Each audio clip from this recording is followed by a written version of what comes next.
Assalamualaikum warahmatullahi wabarakatuh. Perkenalkan, nama saya Rama Pradita Riananda dengan NPM 24170510039 dengan program studi S1 Ilmu Komputer kelas B. Di video kali ini saya ingin mempresentasikan hasil pemahaman saya terkait hubungan antara operasi aritmatika dengan logika dalam sistem komputer dengan mata kuliah pengantar organisasi komputer. Langsung saja saya bahas terkait pemahaman-pemahamannya. Oke, jadi yang pertama itu ada pendahuluan. Nah, jadi di dalam sistem komputer, jadi semua bentuk perhitungan dan pengambilan keputusan itu akan dilakukan melalui operasi aritmatika dan logika dalam bentuk biner, bit 0 dan 1.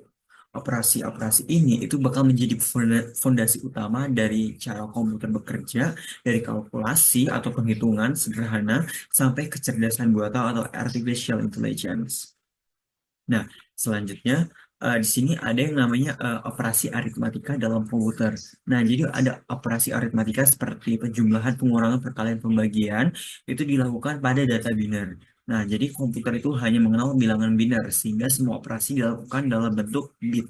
Nah, contohnya 5 tambah 3 8. Dalam biner itu 0101 ditambah 0011. Satu, hasilnya adalah 1000. Oke.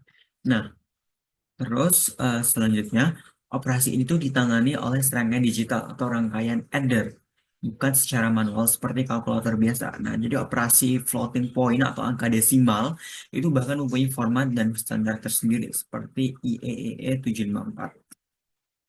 Nah, selain operasi aritmatika, kita kan juga membahas terkait operasi logika. Nah, jadi dalam operasi logika komputer itu digunakan untuk memanipulasi bit, pengambilan keputusan, dan pengontrolan alur.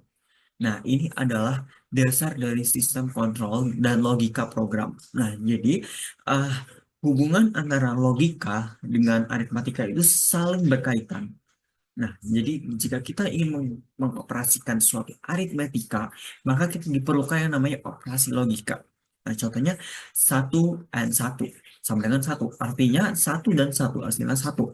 Atau kalau kita ibaratkan satu itu true, nol itu false. Nah, satu dan true, true dan true itu hasilnya maka true. Nah, satu dan false maka hasilnya bakal false gitu. Lalu satu uh, soar soar 0 itu sama dengan satu gitu.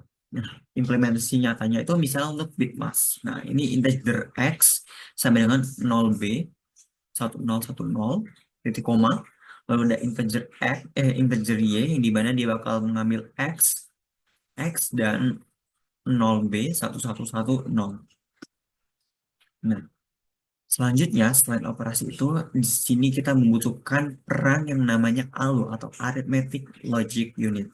Nah, jadi ALU ini adalah bagian dari CPU yang menangani semua perhitungan aritmatika dan logika.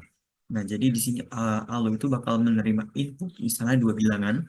Nah, selanjutnya mereka bakal melakukan operasi, misalnya penjumlahan atau N, dan memberikan output gitu. Nah, dalam komponen arithmetic logic unit itu ada yang namanya register A dan B yang itu sebagai tempat menyimpan nilai input. Jadi kita menginputkan maka dia bakal tersimpan di register A dan B. Tentunya ada adder sebagai penjumlah bilangan, lalu ada logic gate sebagai untuk operasi logika dan ada multiplexer sebagai memilih hasil akhir dari berbagai operasi. Nah, Nah, lalu apa sih hubungan aritmatika dan logika dalam sistem komputer ini? Nah, jadi operasi aritmatika itu sebenarnya dibangun dari logika dasar, gitu. Seperti yang aku sebutkan tadi, jika kita ingin mengoperasikan aritmatika, itu kita membutuhkan yang namanya logika dasar. Nah, contohnya seperti ini. Untuk menjumlahkan dua bit, itu kita menggunakan SOR untuk hasil bit dan AND untuk hasil carry-nya ya. Nah, proses penambahan itu bakal dilakukan dengan terus-menerus carry dan SOR hingga carry menjadi nol. Artinya, operasi aritmatika itu adalah sebuah kombinasi dari operasi logika. Nah, di sini ada implementasinya nih. Yang pertama itu adalah compiler dan assembler. Nah, tujuannya untuk apa? Untuk menerjemahkan ekspresi matematika ke instruksi uh, logika mesin gitu. Nah, yang kedua itu ada yang namanya prosesor dan mikroprosesor. Nah, di sini tujuannya untuk menyediakan opcode untuk mengoperasi aritmatika dan logika. Contohnya kayak Intel X uh, 89 Instruction Set. Dan yang ketiga adalah game dan grafik komputer. Nah, ini game juga ini membutuhkan implementasi dari aritmatika dan logika juga nih, kayak game gini. Operasi aritmatika untuk transformasi grafik dan operasi logika di sini untuk blending pixel atau bit masking gitu. Nah, selanjutnya ada yang namanya pemrograman sistem. Nah, jadi implementasi terakhir itu adalah pemrograman sistem, di mana bitwise operation untuk memanipulasi file descriptor atau flags. Nah, di sini ada yang namanya result. Nah, resultnya ini aku menggunakan C++ ya dalam membuat program. Nah, yang di sini kita membutuhkan input IOStream using namespace std. Nah, kita menggunakan integer tambah tanpa plus, di mana kita bakal menerima parameter dari integer A, integer B. Nah, kita menggunakan while, ya ini uh, looping ya, B tidak sama dengan 0, integer carry sama dengan A dan B. Nah, A sama dengan A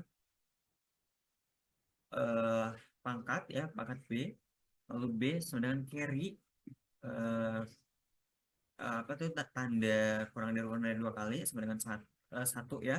Maka kita return A. Setelah itu kita menggunakan integer main itu sebagai fungsi utamanya. Integer x, y. Kita akan memasukkan bilangan, dia bakal memasukin si in x dan y, lalu kita bakal langsung ke hasilnya. Hasilnya bakal kita ngambil dari integer tambah tanpa plus function. Ya.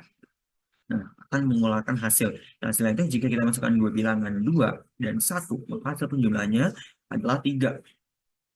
Nah, gitu. Nah, ini tuh dia hasil gabungan dari aritmatika dan logika itu sendiri, teman-teman. Nah, sebenarnya ada kesimpulan. Jadi, kesimpulannya adalah ada operasi aritmatika dan logika ini tuh sebenarnya tidak dapat dipisahkan dalam pemrosesan data. Nah, keduanya itu bisa dilakukan dalam satu unit fungsional, yaitu arithmetic logic unit. Jadi, ini benar-benar jadi satu kesatuan yang nggak bisa dipisahkan antara aritmatika dan logika. Nah, jadi pemahaman ini tuh pentingnya untuk mahasiswa IT sebagai dasar memahami arsitektur komputer, pemrograman tingkat rendah, dan pengembangan sistem. Mungkin itu aja penjelasan dari saya. Jika terdapat kesalahan dalam penyampaian, saya mohon maaf. Saya akhiri. Wassalamualaikum warahmatullahi wabarakatuh.